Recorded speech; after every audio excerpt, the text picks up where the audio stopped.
नमस्कार, मैं आलोक राय। मैं आज आपके साथ मराठा साम्राज्य पर कुछ बात करूंगा। सबसे पहले मराठा साम्राज्य में जो बातें होनी चाहिए वो है कि मराठे कौन है, फिर मराठा साम्राज्य का उद्भव कैसे हुआ। तो सबसे पहले हम लोग मराठा साम्राज्य में जो चीज़ देखेंगे वो ये है मराठा एम्पायर। मराठा एम्पायर में सबसे पहली चीज़ जो देखी जाएगी वो ये देखी जाएगी कि मराठे कौन हैं। दूसरी चीज़ कि मराठा साम्राज्य का उद्भव कैसे हुआ, यानी मराठों का उद्भव। शिवाजी का स्वराज। शिवाजी का स्वराज। हम लोग इस समय 17वीं शताब्दी में हैं। 17वीं शताब्दी में हैं और कहाँ हैं? दक्षिण भारत में हैं। 17वीं शताब्दी के मध्य में मराठा साम्राज्य का उद्भव होता है और यह साम्राज्य अपने छत्रपतियों तथा पेशवाओं के नेतृत्व में 18वीं शताब्दी के मध्य तक निरंतर विस्तार करता रहा और उसी समय मुगल साम्राज्य का पतन हो रहा है। ऐसे में यह मराठा साम्राज्य उस समय भारत का सबसे शक्तिशाली साम्राज्य के रूप में उभर रहा था। ऐसा माना गया कि मुगल साम्राज्य के पतन से जो रिक्त स्थान बन रहा है उस रिक्त स्थान को भरने का कार्य मराठे करेंगे। परंतु 1761 में पानीपत का तृतीय युद्ध हुआ और उस युद्ध में मराठे बुरी तरह पराजित हुए। इस पराजय से यह संभावना अब क्षीण हो गई कि मराठे केंद्रीय शक्ति के रूप में उभरेंगे या मुगलों के उत्तराधिकारी के रूप में उभरेंगे। ऐसे ही साम्राज्य का अध्ययन हम लोग कर रहे हैं। तो सबसे पहले हम लोग ये देखें मराठा या मराठे कौन हैं। मराठा शब्द का प्रयोग आज के आधुनिक महाराष्ट्र क्षेत्र में रहने वाले लोगों के लिए किया गया। 16वीं 17वीं शताब्दी में इस शब्द का प्रयोग शुरू हुआ और 16वीं 17वीं शताब्दी के पहले इस क्षेत्र में रहने वाले लोगों के लिए जिस शब्द का प्रयोग होता था वो है दक्कनी। मराठा शब्द की उत्पत्ति संबंधी विभिन्न मत हैं। सबसे पहले इसका शाब्दिक अर्थ जाना जाए। मराठा का शाब्दिक अर्थ होता है महान संघर्ष।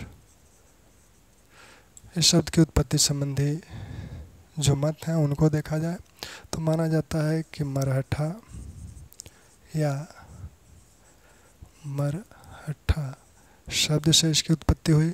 इस शब्द का अर्थ होता है ऐसा व्यक्ति जो अपने प्रतिद्वंदी को मारकर या स्वयं मरकर ही हटे।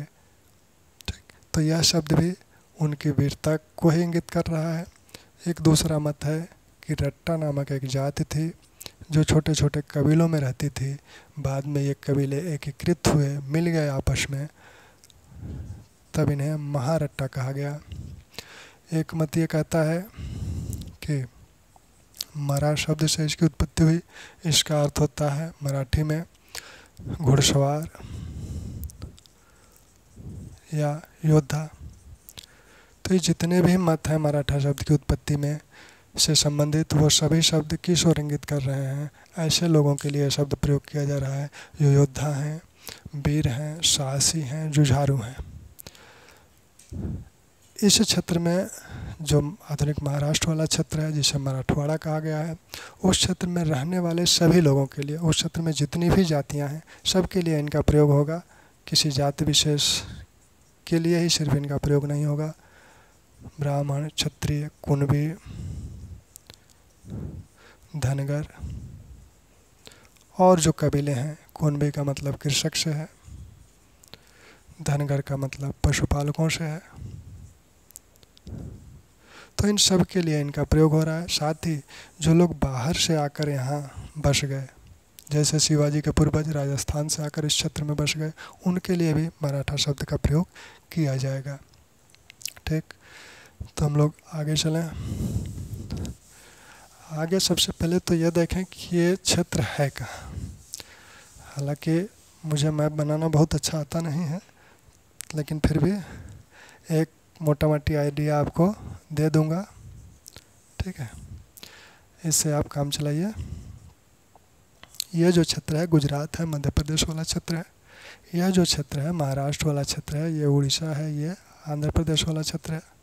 ये महाराष्ट्र, ये कर्नाटक, ये जो क्षेत्र है तमिलनाडु है, ये क्षेत्र जो है तमिलनाडु है, ये केरल है, ये केरल है। यह जो क्षेत्र है, इसी क्षेत्र में शिवाजी का स्वराज है और इसी क्षेत्र के लोगों के लिए इस शब्द का प्रयोग, मराठा शब्द का प्रयोग किया जा रहा है।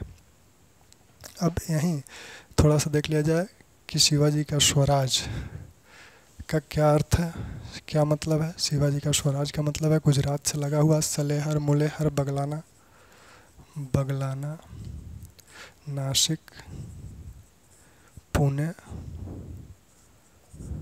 सतारा और कोल्हापुर। यानी बगलाना से लेकर नासिक, पुणे, सतारा होते हुए कोल्हापुर तक के क्षेत्र को शिवाजी का स्वराज कहा गया है। ये शिवाजी का स्वराज है। अब हम लोग ये देखें कि मराठों का साम्राज्य के रूप में उद्भव कैसे होता है। तो ये देखने के पहले हम लोग कुछ इतिहासकारों की बात करेंगे और उनसे संबंधित कुछ कृतियों की जो बार बार पूछे जाते हैं। ऐसा ना समझिएगा कि ये सिर्फ पीजीटी और हायर में ही पूछे जाएंगे, सिविल में भी पूछे जाते हैं। बहुत ही चर्चित पुस्तकें हैं ये और बहुत ही चर्चित इतिहासकार भी हैं। तो यदुनाथ सरकार, जीएस सरदेसाई,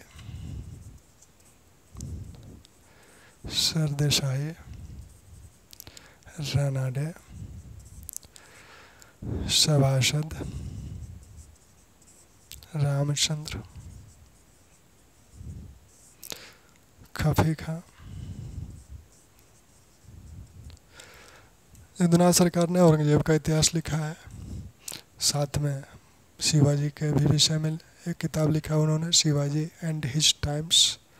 चूँकि औरंगजेब का एक लंबा समय मराठों के साथ संघर्ष में बीता, तो औरंगजेब की जहाँ चर्चा होगी वहाँ मराठों का चर्चा निश्चित रूप से होगा। फिर भी इन्होंने मराठों पे स्पेशली जो किताब लिखी है उसका नाम है Shivaji and his times. Shivaji and his times. Sardesai ने शिवाजी की जीवनी लिखी है और मराठा नायकों की भी जीवनी लिखी है। साथ में न्यू हिस्ट्री ऑफ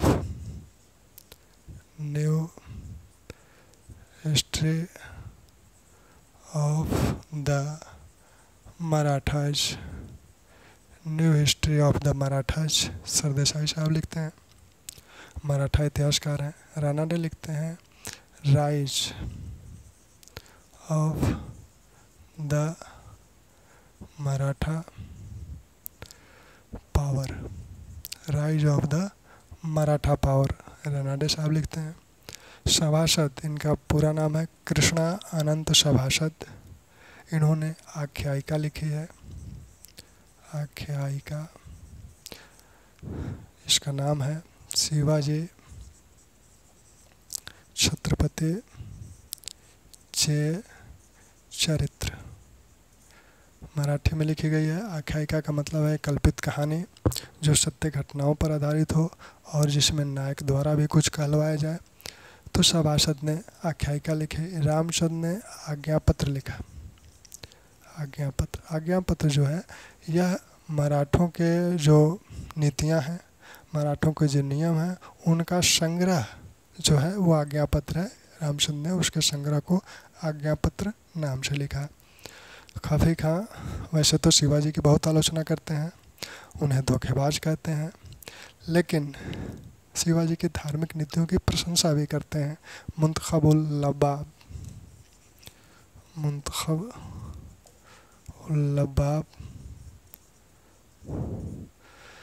मराठा इतिहास में एक शब्द और बहुत प्रयुक्त होता है, उसका अर्थ जान लेना जरूरी है। बखार। बखार का मतलब होता है इत्तिवृत्ति। इत्तिवृत्ति का मतलब होता है कालक्रमानुसार घटनाओं का विवरण। यानी मराठाओं के समय कालक्रमानुसार घटनाओं का जो विवरण है उसे बखार कहा जाता है। मराठा इतिहास निर्माण में इसका बहुत ही महत्वपूर्ण योगदान है। तो ये हमारे कुछ महत्वपूर्ण इतिहासकार हैं जिन लोगों ने मराठा इतिहास पर लिखा हुआ है। अब इसमें से ये लोग शिवाजी के विषय में क्या कहते हैं, इनके जो बहुत ही लोकप्रिय और बहुत ही प्रसिद्ध कथन है उनको देख लिया जाए, फिर आगे हम लोग चलते हैं। यदुनाथ सरकार शिवाजी के विषय में कहते हैं कि ये जो है हिंदू जाति द्वारा उत्पन्न किया हुआ अंतिम महान क्रियात्मक और राष्ट्र निर्माता व्यक्ति हैं। क्या है? हिंदू जाति द्वारा उत्पन्न किया हुआ अंतिम महान क्रियात्मक तथा राष्ट्र निर्माता व्यक्ति हैं। सरदेसाई साहब कहते हैं कि जिस मराठा साम्राज्य की हम लोग बात कर रहे हैं, इस साम्राज्य की जो शारीरिक शक्ति है वो शिवाजी है। मराठा साम्राज्य की शारीरिक शक्ति कौन है? शिवाजी है। और इस साम्राज्य की जो मानसिक शक्ति है, मानसिक शक्ति, इसके प्रतीक कौन है? रामदास हैं, शिवाजी के गुरु। ठीक। रानाडे साहब शिवाजी के विषय में कहते हैं कि ये बहुत ही महान संगठन करता है। रानाडे क्या कहते हैं शिवाजी को? कि महान संगठन करता है, संगठन करता। किस प्रकार के संगठन करता? नेपोलियन जैसे, नेपोलियन जैसे संगठन करता है। यानी शिवाजी की तुलना नेपोलियन से कौन करता है? तो रानाडे करते हैं। सभासद ने मराठा साम्राज्य के विषय में, शिवाजी के विषय में बहुत कुछ बताया। उन्होंने बताया है कि शिवाजी की सेना के विषय में, कैसी सेना थी, कितनी सेना थी, शिवाजी का जो स्वराज है उससे कितनी आय होती थी, चौथ और स्वदेशमुखी से कितनी आय होती थी। तो इन सब की चर्चा हम लोग प्रसंगानुसार जहाँ जहाँ प्रसंग आएगा वहाँ वहाँ कर लेंगे। अब हम लोग आए मराठा साम्राज्य का उद्भव कैसे हुआ, मराठों का उद्भव, इन विद्वानों का क्या कहना है मराठों के उद्भव के संदर्भ में। तो रानाडे साहब कहते हैं कि उद्भव में भौगोलिक स्थिति का बहुत ही महत्वपूर्ण योगदान है। भौगोलिक स्थिति जो है, जिस क्षेत्र में मराठे हैं, भौगोलिक स्थिति, भौगोलिक स्थिति का बहुत ही महत्वपूर्ण योगदान है इनके अनुसार। कि यह भौगोलिक स्थिति, पहले हम लोग देखें कि कौन सी भौगोलिक स्थिति है। मराठा, हम लोगों ने अभी जो मैप में देखने का प्रयास किया कि मराठा कहाँ है। महाराष्ट्र वाला क्षेत्र, उत्तर से दक्षिण पश्चिमी घाट, सह्याद्री पर्वत, पूर्व से पश्चिम विंध्य की पहाड़ियाँ, सतपुड़ा की पहाड़ियाँ। और ये जो पहाड़ियाँ हैं, छोटी छोटी जो पहाड़ियाँ हैं, और इनमें जो अनेक श्रृंखलाएँ हैं, और इनसे जो छोटी छोटी जलधाराएँ निकलती हैं, आगे चलकर वो नदी का रूप लेती हैं। तो यहाँ ये क्या करते हैं कि इस क्षेत्र को उबड़ खाबड़ बना देते हैं। भूमि उपजाऊ नहीं है, क्षेत्र उबड़ खाबड़ है। तो ऐसे में यहाँ जीवन यापन करना बड़ा ही कठिन होता है। और इसने मराठों को, जो यहाँ लोग रह रहे हैं, जो निवासी हैं, उन लोगों को इसने बहुत ही साहसिक बना दिया, क्योंकि जीवन यापन के लिए कठोर प्रयत्न करना है और पहाड़ियाँ हैं, जंगल है। तो इससे वो लोग साहसी बन गए। और चूँकि ये पहाड़ी क्षेत्र है तो ये लोग अपनी स्वायत्ता के लिए भी प्रयत्न करने लगे। ये लोग स्वायत्त रहना चाहते थे। किसी पहाड़ी क्षेत्र में जाइए, थोड़ा सा एक कल्पना कीजिए कि किसी पहाड़ी क्षेत्र में सड़क बनाना, यातायात के साधन कितने कठिन होंगे। यहाँ पहाड़ियों में यातायात, सड़क बनाना कितना कठिन होगा। साथ में अगर नदियों से दूर अगर कहीं आप रहें, वहाँ पानी की व्यवस्था कैसे होगी। आसानी से कुआं नहीं खोदा जा सकता, आसानी से हैंडपंप नहीं लगाया जा सकता, क्योंकि वहाँ खुदाई करना बड़ा ही मुश्किल है। आज तकनीकी युग में ये संभव हो पाया, उस समय तो सोचा भी नहीं जा सकता था। ठीक। लेकिन इसका कुछ लाभ भी था मराठों को। लाभ क्या है कि यहाँ जो किले हैं, उन किलों पर अधिकार करना बहुत ही कठिन है, क्योंकि ये ऊंचाई पे किले हैं, पहाड़ियों पे किले हैं। किलों तक जाना और फिर उन पे आक्रमण करना, बहुत ही मजबूत किले हैं, तो उन पे आक्रमण करने के लिए, उनकी दीवारों को तोड़ने के लिए भारी भारी तोपों की आवश्यकता होगी। ये तोपें यहाँ चढ़ाना आप आसानी से चढ़ा नहीं पाएंगे, क्योंकि आप अपने शत्रु के क्षेत्र में जा रहे हैं, तो आपके चढ़ते समय ही वार होगा। दूसरी बात कि जो लोग ऊंचाई पे होते हैं वो सामरिक दृष्टिकोण से जो लोग नीचे होते हैं उनसे बेहतर स्थिति में होते हैं, उनकी मारक क्षमता भी अधिक होती है। दूसरी बात कि यह क्षेत्र पहाड़ी और जंगलों से भरा हुआ है। मराठे गुरिल्ला युद्ध करते हैं, तो गुरिल्ला युद्ध के लिए ये बिल्कुल आदर्श दशा है। मार के छुप जाइए। इस क्षेत्र के चप्पे चप्पे से मराठे वाकिफ़ हैं, कहाँ से किस पहाड़ी से किधर निकले, तो गुरिल्ला युद्ध पद्धति के लिए ये बिल्कुल आदर्श दशा है। तो गुरिल्ला युद्ध पद्धति में मराठों को यहाँ लाभ की स्थिति है। दूसरा जो कारक माना जाता है वो माना जाता है कि जो संत हैं मराठा देश में, जो संत हैं, उन संतों का प्रभाव, उन संतों ने मराठियों को एकीकृत किया। ये भक्ति आंदोलन के संत हैं। भक्ति का उद्भव होता है तमिलनाडु से, वह कर्नाटक, महाराष्ट्र, गुजरात, राजस्थान होते हुए वो उत्तर भारत में प्रवेश करती है। इस समय महाराष्ट्र में है। महाराष्ट्र के जो महत्वपूर्ण संत हैं ज्ञानेश्वर,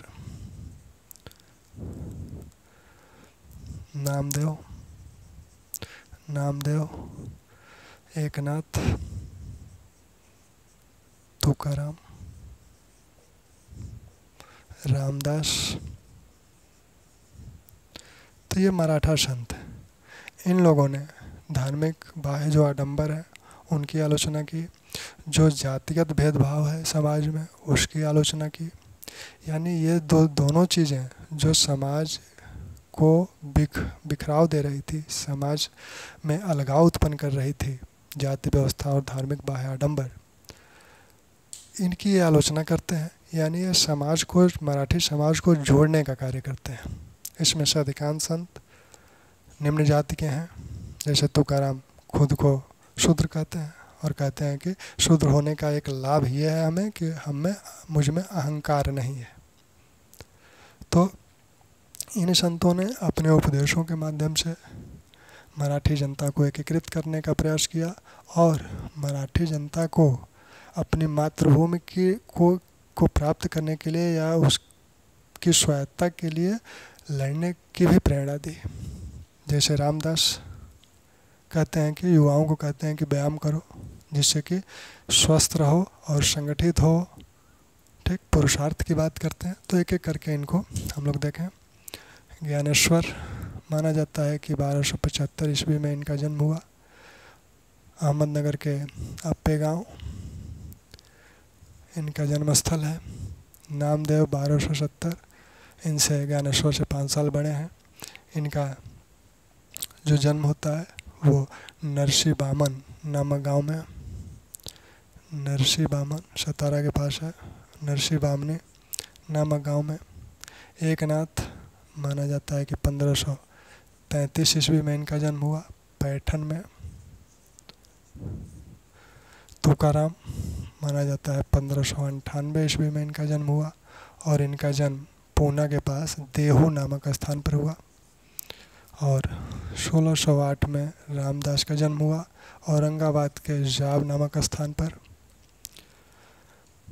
ज्ञानेश्वर के विषय में कहा जाता है कि इनके ये जो पिता थे विट्ठल पंत, वो पहले सन्यासी थे, बाद में फिर गृहस्थ हो गए। रामानंद के शिष्य थे, बाद में फिर गृहस्थ हो गए। दरअसल बात यह थी कि इन्होंने रामानंद की शिष्यता यह कहकर ग्रहण की थी कि मैं अविवाहित हूँ, मेरा कोई है नहीं। लेकिन बाद में जब रामानंद को पता लगा कि इसकी पत्नी भी है, तब उन्होंने कहा कि जाओ गृहस्थ जीवन में। तो जब दोबारा ये गृहस्थ जीवन में आए तो उस समय इनके 4 संतानें हुई। लोग इन्हें बड़े ही हे दृष्टि से देखने लगे, बहुत ही अपमानित करने लगे कि देखो सन्यासी बन के फिर आ गया गृहस्थ जीवन में। इस सब चीज़ों से ये पति पत्नी यानी इनके माता पिता दोनों आत्मग्लानि महसूस कर रहे थे और ये दोनों लोग चले आए त्रिवेणी प्रयागराज और वहाँ संगम तट पर जल में डूबकर अपना शरीर त्याग कर दिया। संगम तट पर जल में डूबकर अपना शरीर त्याग करने की परंपरा बहुत पुरानी है और हमने अपने एंशिएंट हिस्ट्री की जो किताब है हमारी परीक्षा वाणी प्रकाशन से जो संपादित हुई है, तो उसमें हमने इसका जिक्र किया है। अब कुछ लेखकों को इस पर आपत्ति हुई कि हमारा कॉन्सेप्ट है, तो ऐसा नहीं है, इतिहास के अपने तथ्य हैं, उसमें आपका कॉन्सेप्ट या हमारा कॉन्सेप्ट की बात नहीं है, हम उसे कहाँ किस जगह रख रहे हैं ये महत्वपूर्ण है। तो ज्ञानेश्वर के बाद नामदेव। नामदेव जो है ये पहले सगुण उपासक हैं, बाद में निर्गुण उपासक बनते हैं, और माना जाता है कि ये इनके विषय में ढेर सारी कहानियाँ प्रचलित हैं। ऐसा कहा जाता है कि एक बार ये कहीं तीर्थ यात्रा पर, क्योंकि ये संत सारे संत बहुत ही भ्रमणशील हैं, तीर्थ यात्रा कर रहे हैं, नामदेव और ज्ञानेश्वर दोनों एक साथ पूरे महाराष्ट्र का भ्रमण किए और महाराष्ट्र की जनता को जागृत किए। ज्ञानेश्वर के निधन के बाद नामदेव पंजाब गए। नामदेव के कुछ जो अभंग हैं उनका उल्लेख गुरु ग्रंथ साहब में भी है। सूफियों से भी इनके अच्छे संबंध हैं। तो नामदेव के विषय में कहा जाता है कि एक बार ये तीर्थ यात्रा कर रहे थे और ये रोटी बनाए। रोटी बनाने के बाद उसको रख दिया और किसी अन्य कार्य में व्यस्त हो गए। तब तक एक कुत्ता आया और रोटी लेकर भाग गया। ये देखे, अब कुत्ते के पीछे पीछे दौड़ रहे हैं, हाथ में घी की कटोरी लिए, और उसे कह रहे हैं कि अरे रुकिए, अभी घी नहीं लगाए हैं, ऐसे कैसे खा पाएंगे। यानी उस कुत्ते में भी अपने आराध्य को देख रहे हैं, ईश्वर को देख रहे हैं। और कहा जाता है कि कुत्ते में से ईश्वर प्रकट हुए और उन्हें दर्शन दिए। ये जो चार संत हैं ये वारकरी संप्रदाय के हैं और ये रामदास घरकरी संप्रदाय के। ठीक, इनके जो आराध्य हैं वो हैं विट्ठल या विठोबा, या इन्हें पांडुरंग भी ये कहते हैं। इनके जो आराध्य हैं वो राम हैं। इनके जो आराध्य विट्ठल हैं या विठोबा हैं या पांडुरंग हैं वो कृष्ण के प्रतिरूप हैं। दोनों वैष्णव हैं, दोनों वैष्णव मत अनुयायी हैं, ये राम ये कृष्ण। ठीक, वारकरी इसका नाम इसलिए पड़ा, वारकरी का मतलब होता है बार बार अपने जो आराध्य उपासना स्थल है वहाँ बार बार यात्रा करना। तो ये लोग वर्ष में 1-2 बार उस स्थल की यात्रा करते हैं। आज भी वारकरी संप्रदाय के लोग करते हैं वहाँ पे यात्रा। पंढरपुर इनका प्रमुख तीर्थस्थल है। तो नामदेव के विषय में हम लोगों ने देखा। अब एकनाथ जो है, इन्हें माना जाता है कि ये दक्षिण भारत के तुलसीदास हैं। माना जाता है कि इनका जन्म भी मूल नक्षत्र में हुआ और मूल नक्षत्र में जन्म होने के कारण माता पिता को हानि हुई। तो ये तुलसीदास दक्षिण भारत के तुलसीदास माने जाते हैं। तुकाराम 2 भाई हैं। बड़े भाई अपना घर गृहस्थी का काम देख रहे हैं, तुकाराम को इससे कोई मतलब नहीं था। एक दिन इनके माता जी ने कहा कि ऐसा है कि तुम ऐसे खा पी के बैठे रहते हो और कुछ इतने बड़े हो गए, कुछ देखोगे समझोगे, आप लोगों को भी हम लोगों को भी ये कहा जाता है। तो तुकाराम चले गए कमरे में और जाके ध्यान मग्न हो गए। शाम तक खोजा गया, नहीं आए। फिर माता जी गई, देखी तो ये कहे कि तुम घर की चिंता करने को कह रहे थे, हम पूरे संसार की चिंता कर रहे हैं यहाँ बैठ के। बाद में ये जो समय है, इसी समय क्या हुआ कि 1630 में दक्षिण भारत में अकाल पड़ा। इनके माता पिता सभी प्रियजन अकाल में मारे गए। दोबारा इनका विवाह हुआ और वह जो दूसरी पत्नी थी बहुत ही कर्कशा थी। तो ये इनको सांसारिक जीवन से विरक्ति हो गई और देहू में एक पहाड़ी पे जाके अपना ध्यान लगाया करते थे विठोबा का। कहा भी जाता है कि किसी विद्वान ने, नाम मुझे नहीं ध्यान आ रहा, कहा कि शादी अवश्य करो, क्योंकि अगर पत्नी अच्छी मिलेगी तो जीवन सांसारिक जीवन सुखमय होगा। पत्नी अगर बुरी मिले तो क्या होगा, तत्वज्ञानी बन जाओगे। तुकाराम बन गए तत्वज्ञानी। तो यहीं देहू नामक स्थान पर ये महाराष्ट्र के सबसे प्रतिष्ठित संत माने जाते हैं। इसी स्थान पर ये अपने को शूद्र कहते हैं कि शूद्र होने के कारण मुझ में अहंकार नहीं है। इसका लाभ ये है, ये कहते हैं देहू नामक स्थान पर एक शिला मंदिर बना है जिसका उद्घाटन माननीय प्रधानमंत्री जी ने किया। वहाँ तुकाराम की मूर्ति लगी हुई है। ठीक, रामदास रामदास जो है, इनका जन्म 1608 में हुआ, जाब में हुआ। ये दोनों लोग, रामदास और तुकाराम, ये दोनों लोग क्या हैं, शिवाजी के समकालीन हैं। शिवाजी के समकालीन दोनों लोग हैं। तुकाराम की प्रसिद्धि सुनकर शिवाजी तुकाराम के यहाँ गए, उन्हें उपहार वगैरह दिए, घोड़ा वगैरह दिए, लेकिन कहे ये सब हमको क्या चाहिए, हमें तो पांडुरंग चाहिए। ठीक। रामदास 7 वर्ष की अवस्था में ही हनुमान जी से प्रभावित हो गए और राम की भक्ति करने लगे। टाकली नामक स्थान पर जाकर ये 12 वर्ष तक राम के उपासना में ध्यानमग्न रहे और तभी इनका नाम रामदास पड़ा। शुरू में इनका नाम रामदास नहीं है, शुरू में इनका नाम क्या है, नारायण सूर्याजी कुलकर्णी। नारायण सूर्याजी कुलकर्णी इनका प्रारंभिक नाम है। राम की आराधना में यह 12 वर्ष तक ध्यानमग्न रहे, तब इन्हें लोग रामदास कहने लगे। ये कहते हैं कि माँ और मातृभूमि दोनों स्वर्ग से बढ़कर है। यदि धर्म का नाश होने लगे, धर्म का क्षय होने लगे, तो जीने का कोई मतलब नहीं है। फिर ये कहते हैं कि इस सांसारिक जीवन में रहकर जो स्वर्ग है उसकी प्राप्ति के लिए प्रयत्न मत करो, बल्कि पुरुषार्थ प्राप्त करो।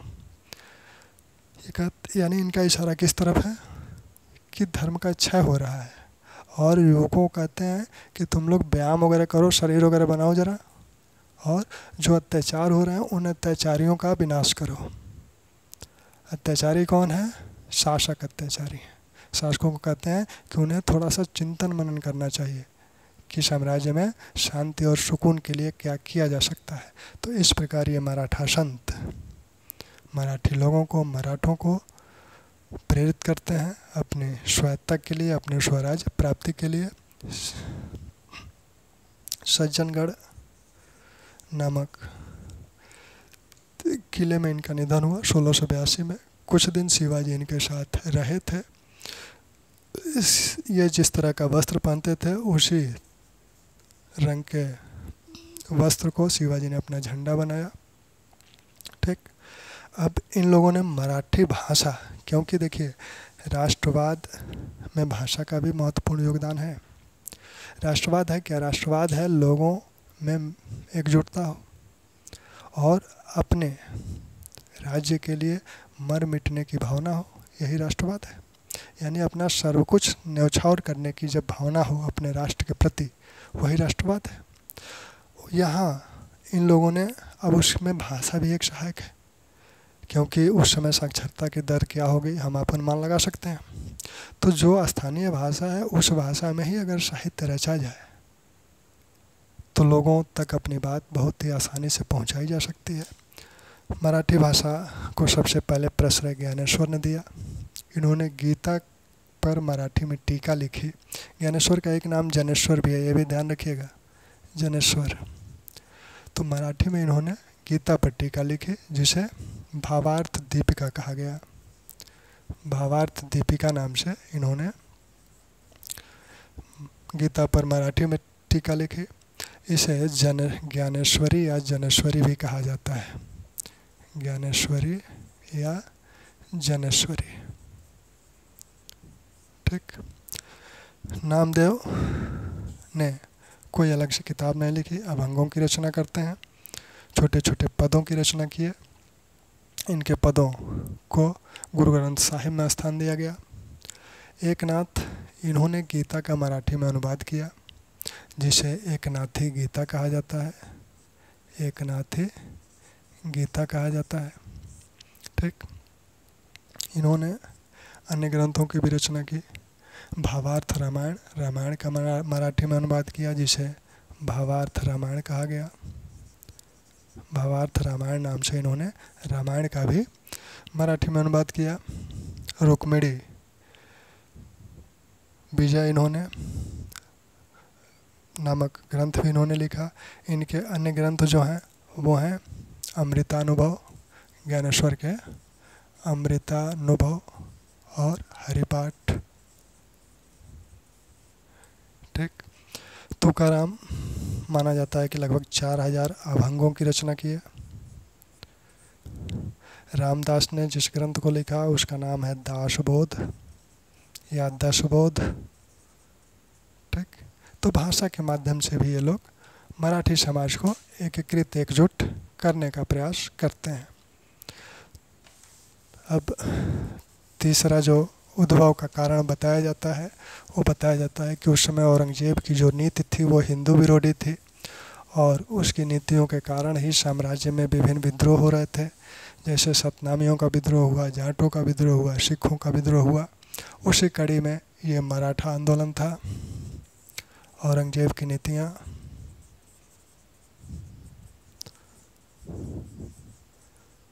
ठीक।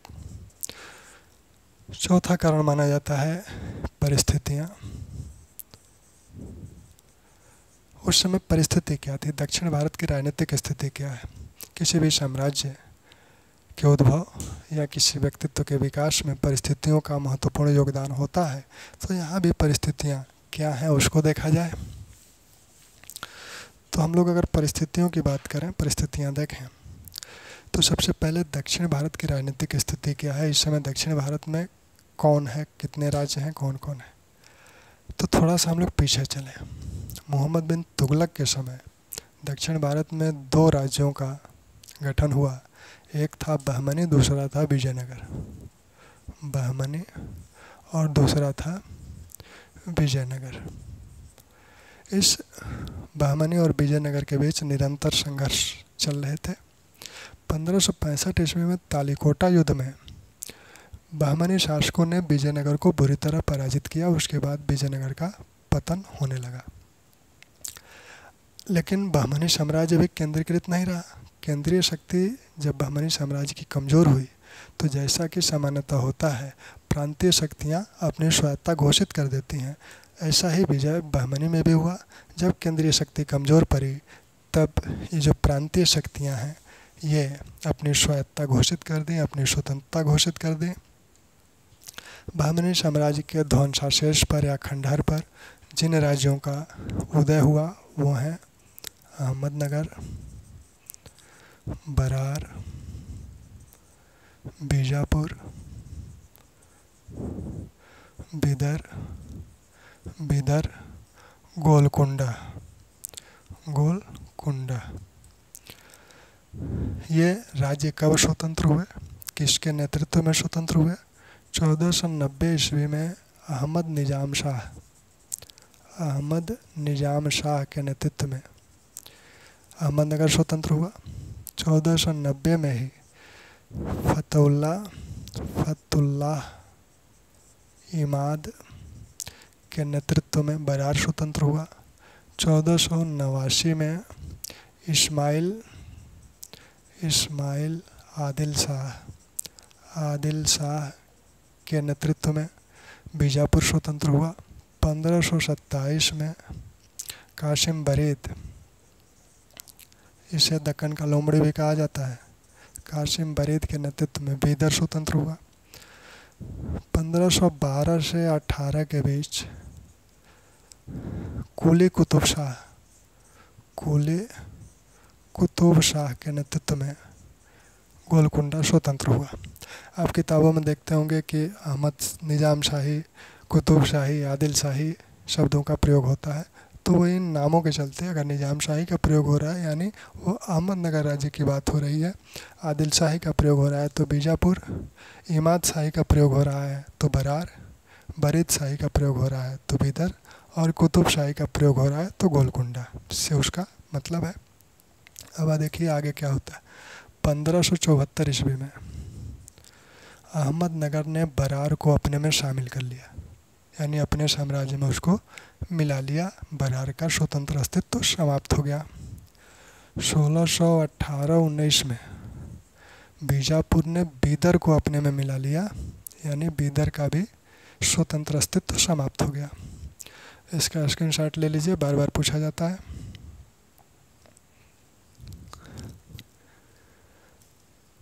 अब यहाँ बच कौन गए, अहमदनगर, बीजापुर, गोलकुंडा। ठीक हो गया। अब हम इनको हटा दें, इनका कोई मतलब नहीं है, अब इनका भी कोई अब मतलब नहीं है, इनका अब स्वतंत्र अस्तित्व तो है नहीं। अब बच कौन गए? अहमदनगर, बीजापुर, गोलकुंडा। बहमनी साम्राज्य के ध्वंसावशेष पर ये राज्य हैं। और इधर उत्तर में नर्मदा और ताप्ती के बीच में खान देश है, खान देश है। और इधर मुग़ल हैं। यहाँ कहीं मराठे दिख रहे हैं? यहाँ कहीं मराठे दिख नहीं रहे। तो मराठे आखिर हैं कहाँ? मराठे हैं, लेकिन उनका अपना कोई अभी राज्य नहीं है, उनका कोई स्वतंत्र राज्य नहीं है। मराठे जो हैं वो या तो इनकी सेवा में हैं या इनकी सेवा में हैं। कुछ इनकी सेवा में भी गए, मुग़लों की सेवा में भी। तो ये यहाँ सैनिक के रूप में हैं, सेनापति के रूप में हैं, सरदार के रूप में हैं, मंत्री के रूप में हैं। इन साम्राज्यों में इनका अपना कोई स्वतंत्र राज्य अभी नहीं है। जैसे घोरपड़े, मोहिते, ये सब बीजापुर के सरदार हैं। भोसले ये अहमदनगर के सरदार हैं। जब अहमदनगर का पद, जैसे शिवाजी का जो वंश है भोसले, जैसे शिवाजी के पिताजी शाहजी भोसले अहमदनगर के सरदार हैं। जब अहमदनगर मुग़ल साम्राज्य में मिल गया तो बीजापुर के सरदार बन गए। तो मराठे या तो यहाँ हैं या यहाँ हैं, कुछ यहाँ भी गए। अब मुग़लों की नज़र दक्षिण पे है। जब अकबर ने गुजरात की विजय की तो गुजरात की विजय के पश्चात उसकी दक्षिण में रुचि बढ़ी। उसने 1575 ईस्वी में ही मीर कासिम रिजवी को एक भ्रमणशील दूत बनाकर दक्षिण भेजा,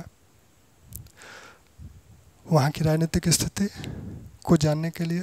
लेकिन वो फिर उत्तर में व्यस्त हो गया।